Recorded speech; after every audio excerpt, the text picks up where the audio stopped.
Well, it looks like we're going to be planting a lot of plugs today. And plugs are essentially small juvenile plants. So they're usually between 2 and 8 months old. And this is a great way to get a lot of coverage really quickly in an economical way. And some of the plants here, you'll see, I actually got from Izel Plant Nursery. And they're more or less like a clearinghouse for primarily native plants. So there's a lot of growers throughout the United States that create these plugs that are usually available for wholesale for nurseries to grow out. So you see this one, this is Anemone canadensis. This is just a tiny little plug. And oftentimes these would be sold to wholesalers of nurseries in order to pop into a 4-inch plant like this and to grow out and to sell at a premium. And then the 4-inch will sometimes be put into a gallon, and that's even sold more at a premium. And of course, if I had the option to plant all gallon plants in here, then I probably would, but that becomes really costly. So plugs are really the next best option. And I am so grateful because I really search for a lot of native plants, and many of you have asked, well, where do you get your native plants? Like, what nurseries do you go to? And we have some really good plant nurseries around here that collect seed and that actually grow out native plants, but I can't always get to them, or they don't always have the varieties that I'm looking for. So I typically go to Izel, and they are a clearinghouse of other native plant growers. So these plants I got from nurseries like Kind Earth Growers, which I believe is in Pennsylvania. And then I have this one, Piso Native Nursery. And then I have another one called North Creek. And you can't get plants directly from those nurseries on their websites. So Izel just basically combines all those nurseries together. And then that way, if you want to search for plants that are within your ecoregion or within your state or within your zone, you could search by that on their website and find those plants, which is awesome. This is how they come packed. That's why I wanted to leave this one in the box. And it had a net over it, so I cut the net. But basically, all the plants are kind of pressed down a bit in the net. And these are actually quite large. These are Ceanothus, so this is a redroot.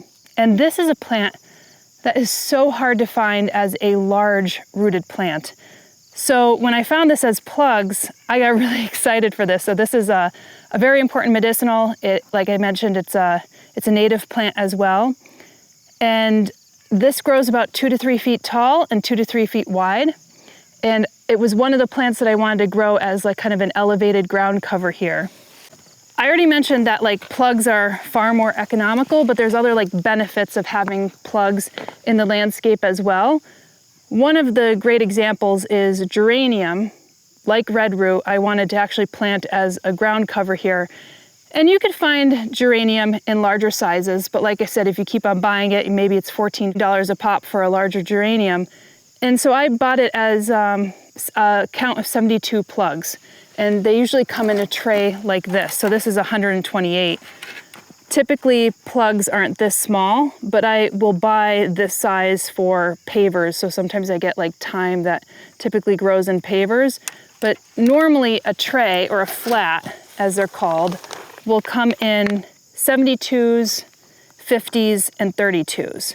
And I think all the ones that I have here are 50s. So we'll get to that soon. But another benefit is that these geraniums, if you can't collect the seed yourself, the seed usually denatures or goes bad very quickly. So a lot of the, I would say, spring ephemerals, the seeds just are not viable after a short period of time.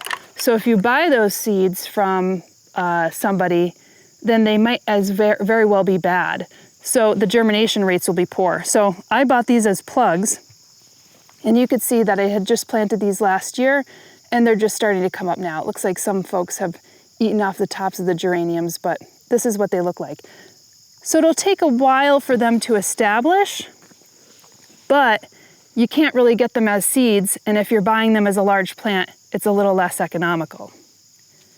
Another great example is if you're planting in hard areas, so if you have like a hard pan, or if you have clay, Or if you're planting around more established tree roots, then you don't want to hit those tree roots because you could damage those tree roots. So if you're trying to dig out like a gallon plant that's this size with a root zone that's this big, that's really hard to do around tree roots, which in some cases tree roots may only be 6 to 12 inches down. So chances are you're going to hit a root. Now if you're planting a plug, I'll just show you how easy it is. So I'll pull this one out. This is Virginia anemone. So that's an example. And let's plant it right here.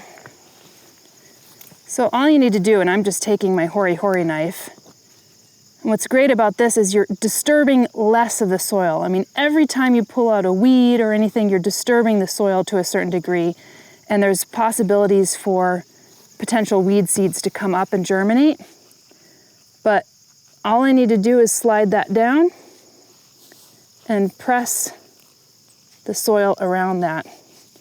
It's pretty much planted. I mean, all I would need to do is water this in, or if there's a rain coming, then that's a really good way of like locking that in. And I should say that I'm actually planting these in September. That's actually a good time to plant in the Northeast because you want to give the roots a chance to root down. And why that's important is if you have too early of a freeze or if you're planting too close to winter and the roots don't get a chance to grow, then chances are in spring you're going to come around and you're going to see the whole plug popped out because of frost heave. So this has a good probably 4, maybe 6 weeks of growing to do down in the root zone to kind of lock that plant in. And watering it in will also help lock that plant in.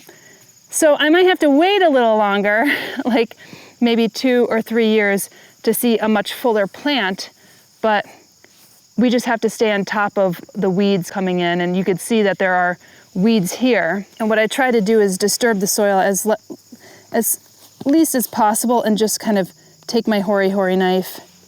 This is a little plantain coming up, some clover, dandelion and grass. Those are the major weed seeds that basically come in. And these I don't think are seeds coming in from the compost or the vermicompost that I've used. I think these are just ones that are blowing off from the landscape. So this is a great example of how I just kind of remove the weeds.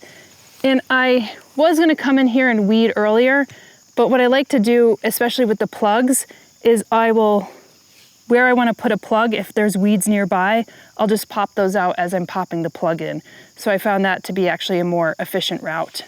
All right, so another thing that I could tell you about plugs is the trays that they're grown in. You could see that different nurseries are planting them up in slightly different plug shapes. So this one is a bit broader.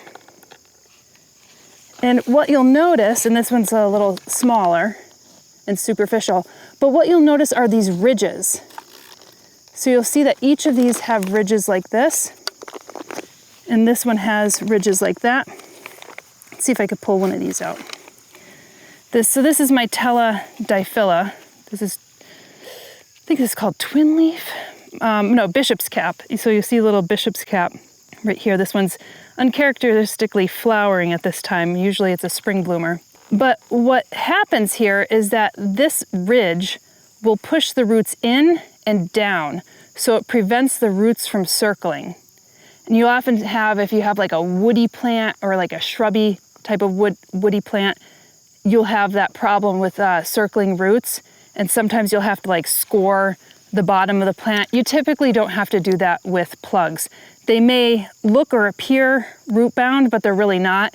And actually, as soon as you take them out of the plug tray, these are ripping and ready to go. Like they're ready to put roots out. They were constrained in that area, and now they have much more area, and these are going to spread into your landscape much easier. And then the other thing about the plug tray is that they'll have these holes on the bottom, and that's obviously to let water out. But sometimes the holes are quite large, and that could also air prune some of the roots as well, which will keep the roots nice and healthy. So I'm just gonna plant this guy up right here. And again, these are like plants that you would see on the forest floor in the spring, and they're just not popular plants in the horticultural trade. And so working with a place like Izel to be able to get these native perennials is like just really a godsend for people who want to plant with like more native plants. So there you go. And the idea obviously for this garden is these shrubs will start to grow up and start to shade some of the bottoms below. And these are plants that you typically see in the forest floor. And so that's what I want to create here, is just a little bit more of a shrubby but forested environment. One thing that you'll also see with these plants, so this would probably be considered a DP or an LP, so that would stand for deep plug or landscape plug. And what that essentially means is you could plant those directly into the landscape as is. But as I mentioned, you could also take one of these plants and plant them into a 4-inch pot or a 6-inch pot or a gallon, grow them out, and then sell them as they grow out. And then you could command a higher price. So sometimes that's what like nurseries will do, is they'll buy landscape plugs from nurseries like this and then grow them out into 6-inch or gallon containers, 4-inch, 6-inch or gallon containers, and then sell them that way. And typically that means growing them out for another 2 to 3 months. So I have my work cut out for me. I'm going to start planting these in, and hopefully within 2 to 3 years, we're going to see a green carpet of all interesting and amazing native plants.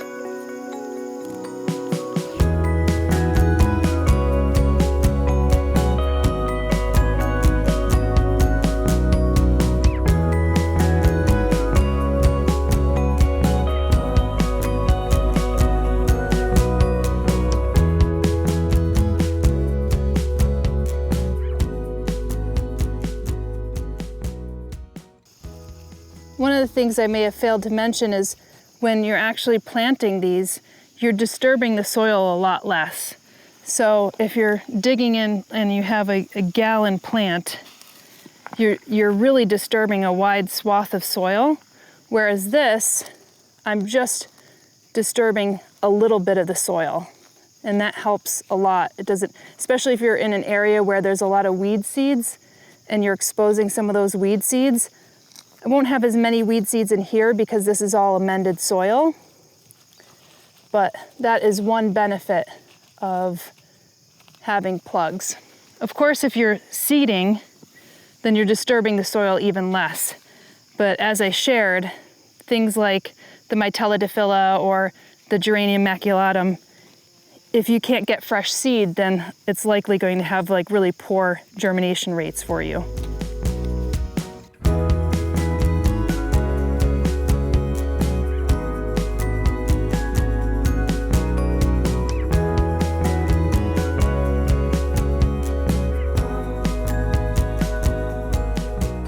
10% of our Google AdSense revenue is reinvested back into community projects here in the Finger Lakes, and that's matched by our partners over at Espoma Organic. So that like, subscribe, and tip all go a long way.